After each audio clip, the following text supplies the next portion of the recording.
Kipanya, nimekuita hapa kwa ajili ya kukupatia maelekezo juu ya kile kinachoendelea kwenye imaa yetu. Wale watu waliokuwa wakimtafuta yule mtoto kwa ajili ya maslahi yao, kwa sasa hawapo kimaslahi naye, wapo kwa ajili ya kumuua. Sasa basi, inabidi uweze kupambana kwa nguvu zako zote, uhakikishe hawafanikiwi wanachokitaka kukifanya juu ya yule mtoto mpaka itakapofikisha miaka ambayo tumezamilia afikishe, tumchukue tuweze kutimiza matakwa yetu. Sawa sawa? Sawa mkuu wangu, mimi nimekuelewa, maana wewe ni mtukufu wangu. Nitafanya kila ambacho unachoniagiza.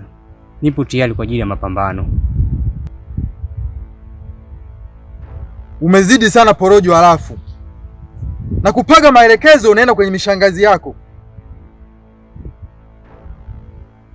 Takuja nikuzibue neo lizone nhera bopumbavu oligwa onose haihana huko funafu na hihaha doligwa